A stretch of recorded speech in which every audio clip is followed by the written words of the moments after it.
नमस्ते दोस्तों, मेरा नाम रोहिणी रानी है। पिछले वीडियो में हमने प्रेमचंद्र द्वारा लिखित पंच परमेश्वर कहानी का तीसरा भाग देखा था। आज हम उसका चौथा भाग देखते हैं। संध्या समय एक पेड़ के नीचे पंचायत बैठी। शेख जुम्मन ने पहले से ही फर्श बिछा रखा था। उन्होंने पान, इलायची, हुक्के, तंबाकू आदि का प्रबंध भी किया था। संध्या समय एक पेड़ के नीचे पंचायत बैठी, यानी कि शाम के समय एक पेड़ के नीचे पंचायत बैठाई गई। शेख जुम्मन जो थे वो पहले से ही फर्श बिछा रखे थे।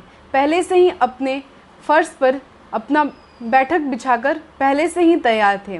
पान, इलायची, हुक्के, तंबाकू इत्यादि का प्रबंध भी पंचायत में बैठने वाले पंचों के लिए कर चुके थे। वो सब एक तरह का ढोंग था ताकि लोग उनकी तरफ आकर्षित हो और ऐसा लगे कि जुम्मन शेख ही सही है।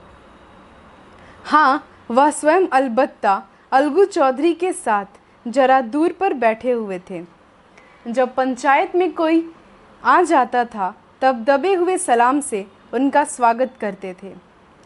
अलगू चौधरी से थोड़ी दूरी पर जुम्मन शेख बैठे हुए थे और जैसे ही पंचायत में कोई व्यक्ति आता था वैसे ही दबी हुई सलाम करके उनका स्वागत किया जाता था जुम्मन शेख के द्वारा।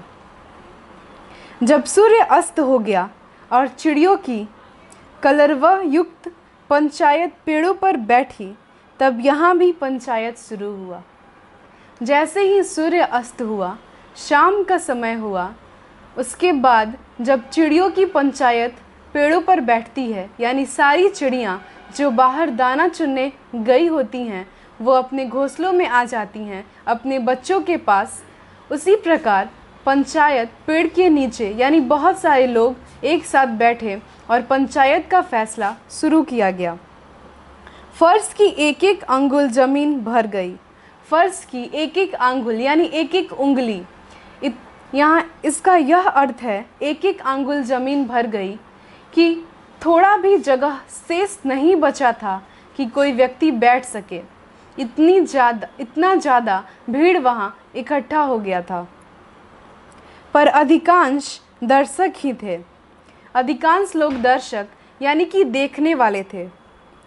निमंत्रित महाशयों में से केवल वे लोग ही पधारे थे जिन्हें जुम्मन से अपनी कुछ कसर निकालनी थी। जिसे भी खाला जान ने निमंत्रित किया था उन सभी में से ऐसे ही लोग पधारे थे, यानी ऐसे ही लोग आए थे जिनका जुम्मन शेख से कुछ दुश्मनी था या फिर कोई कसर उन्हें जुम्मन शेख से निकालना था। एक कोने में आग सुलग रही थी। नाई ताबड़तोड़ चिलम भर रहा था।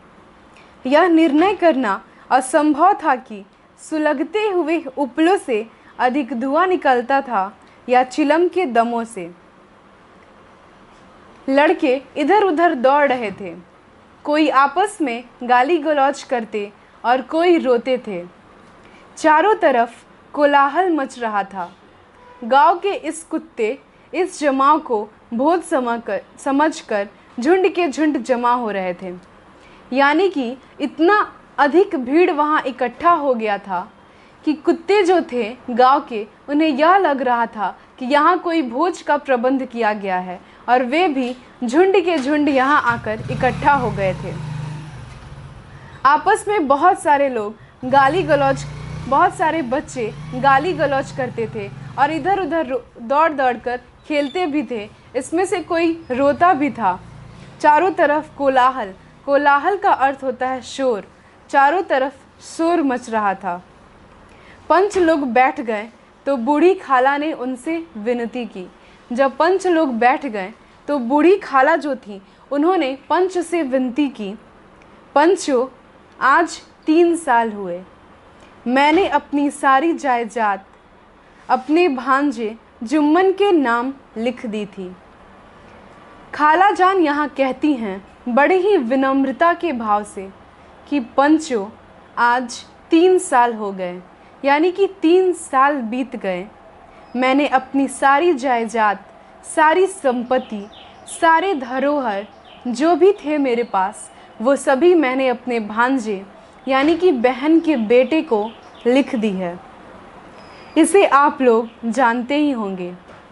जब भी किसी गांव में कोई भी ज़मीन किसी और को बेची जाती है या किसी और के नाम पर लिखवा दी जाती है, तो गांव के सभी लोग, अधिकांश वे लोग जो गांव के पंच होते हैं, बूढ़े बुजुर्ग होते हैं, सम्मानित व्यक्ति होते हैं, वो वहाँ पक्ष के रूप में ज़रूर आते हैं और गांव भर में सभी लोग यह जान जाते हैं कि यह ज़मीन या यह संपत्ति इसके द्वारा लिखवा ली गई है या इसने इसको बेच दी गई है। और सभी लोग जान जाते हैं कि अब जो ज़मीन पहले किसी और का था वो किसी और का हो चुका है। उसी प्रकार खाला जान ने भी जब अपनी संपत्ति अपने भांजे को लिख दी थी तो सभी लोग जान चुके थे। वही यहाँ खाला जान कहती हैं कि आप लोग जानते ही होंगे, जुम्मन ने मुझे ता हयात रोटी कपड़ा देना कबूल किया था। जुम्मन जो कि खाला जान का भांजा था, उसने यह कबूल किया था कि मैं अपनी खाला जान को रोटी कपड़ा नियम पर देते रहूँगा जब भी उन्हें इसकी ज़रूरत हो। साल भर तो मैंने इसके साथ रो धोकर काटा, पर अब रात दिन का रोना नहीं सहा जाता। कोई भी व्यक्ति तभी तक सह सकता है जब तक उसके पास सहने की क्षमता हो। उसी प्रकार यहाँ खाला जान भी जब तक उनसे सहा गया तब तक वो सही, लेकिन जब उनसे नहीं सहा गया तब वो इस बात का विरोध करने लगी। मुझे ना पेट की रोटी मिलती है और न ही तन का कपड़ा। खाला जान यह कहती हैं कि मुझे ना पेट की रोटी मिलती है और न ही तन का कपड़ा। बेकस बेवा हूँ, यानी कि मेरा कोई नहीं है, अब कोई मेरी बात नहीं सुनता है।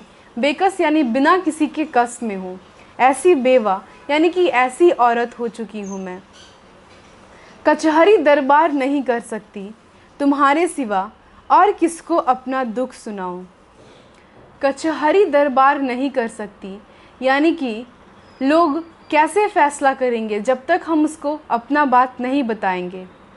और तुम्हारे सिवा और किसको अपना दुख सुनाऊं।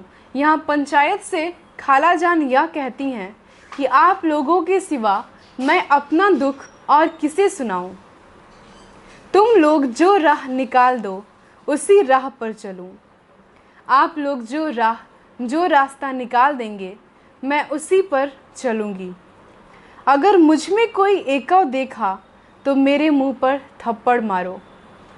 खाला यह कहती हैं कि अगर मुझ में कोई कमी है, मुझ में कोई एकव यानी कि कमी है, मुझ में कोई दोष है, तो आप लोग मेरे मुंह पर थप्पड़ मारिए। जुम्मन में बुराई देखो तो उसे समझाओ। क्यों एक बेकस की आह लेता है, मैं पंचों का हुक्म सिर माथे पर चढ़ाऊंगी। यहाँ यह कहा गया है कि खाला जान पंचों से यह आग्रह करती हैं कि सही निर्णय कीजिए, सही न्याय कीजिए। अगर मेरे अंदर कोई कमी है तो मुझे बताइए, और अगर जुम्मन में कोई कमी है, जुम्मन का दोष है, तो आप उसे समझाइए। क्यों एक बेकस की आह लेता है। बेकस यानी एक विधवा औरत जो बिना किसी के कस में है, जिसका कोई नहीं है इस दुनिया में, ना ही उसका कोई वंश है, ना ही उसके कोई रिश्तेदार हैं, फिर भी वह अपने भांजे पर भरोसा कर कर उसके यहाँ रहती है। वो यही कहती है कि क्यों मेरी आह लेता है, क्यों मेरी बद्दुआ लेता है। मैं पंचों का हुक्म सिर माथे पर रखूँगी, यानी उसका आदर करूँगी, उसका सम्मान करूँगी, और वो जो पंच फैसला करेंगे मैं वो ज़रूर स्वीकार करूँगी।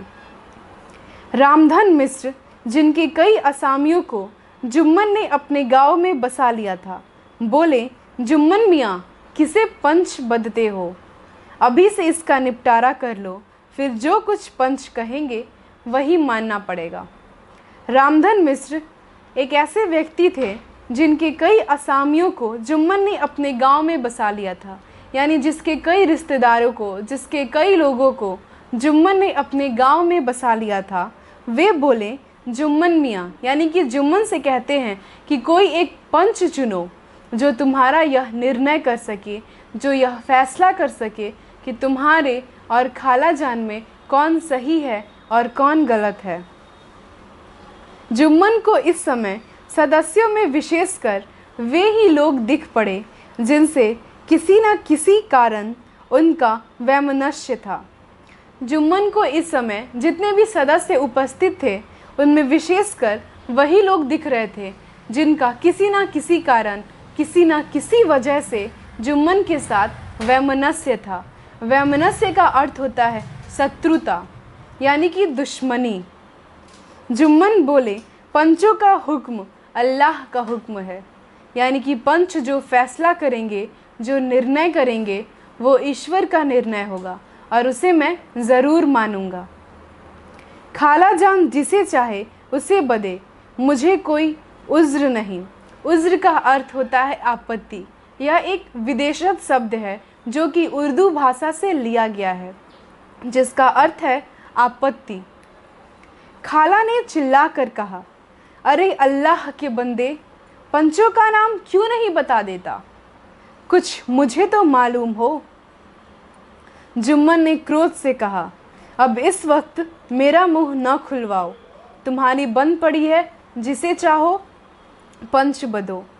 जुम्मन गुस्सा कर बोले कि अब मेरा मुंह न खुलवाओ, तुम्हारा मन जिसे हो उसे पंच के रूप में स्वीकार कर लो। आज के लिए इतना ही। अगला भाग हम अगले दिन पढ़ेंगे। धन्यवाद।